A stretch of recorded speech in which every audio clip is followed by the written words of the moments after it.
खेती का तरीका आओ के बदले गया। काहे कि अगर खेती नुकसान का बिजनेस रही तो मल्टीनेशनल कंपनी आवत खेती करे। सही बात, सही ना, मल्टीनेशनल कंपनी खेती करे आवत है, मतलब खेती में फायदा। जी जी हाँ, अब खेती के करे का थोड़ा तरीका बदले के पड़ी। जौन वैज्ञानिक तरीका से खेती करवा लोगन तब जाके उमें लाभ हुई।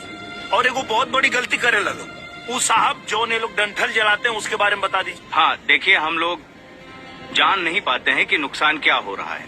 हम अच्छाई की जगह पर बुराई का काम कर देते हैं। जो अपनी मिट्टी है, जिसको हम सॉइल कहते हैं, सॉइल के ऊपर जब हम किसी खर पतवार को हम जब जलाते हैं तो उससे हानिकारक कीड़े मकोड़े तो मरते ही हैं, जो लाभदायक कीटाणु हैं वो भी मर जाते हैं। हाँ हाँ, और सॉइल की जो उर्वरक शक्ति होती है, जो फर्टिलिटी है, जो उसकी उपज शक्ति होती है, वो भी समाप्त हो जाती है। इसीलिए सरकार चाहती है कि आप लोग जो हैं किसान भाई अपने खेत में किसी भी प्रकार का कोई खरपतवार, पुआल, कोई डंठल ना जलाएं। अगर आप जलाएंगे तो नुकसान आपका होगा।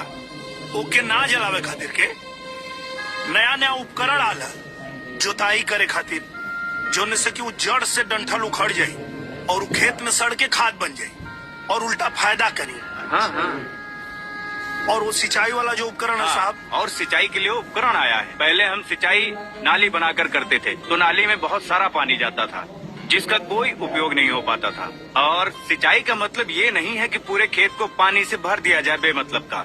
पौधे को कितना पानी मिल रहा है उससे मतलब है। इसलिए सरकार ने जहाँ पे पानी एकदम नहीं है या कम है तो वहाँ पर ड्रिप इरिगेशन की पाइप जो है आपको सब्सिडी पर दे रही है, स्प्रिंकलर दे रही है कि कम पानी में अधिक फसल की सिंचाई कैसे की जाए। तो आप जो है उसका उपयोग करिए, जिससे क्या होगा, एक तो पानी कम लगेगा, खर्चा कम आएगा, पैदावार उससे भी अच्छी होगी। समझ गए? वाह, तो अच्छी, बढ़िया। और सुना, वो जो उपकरण है सिंचाई वाला, उनमें 90% पैसा सरकार दी, 90% सरकार दे रही है, आज 10% सिर्फ किसान भाइयों को लगाना है।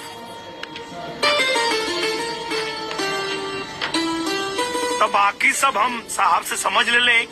अब तो हम लोग निश्चिंत हो जा।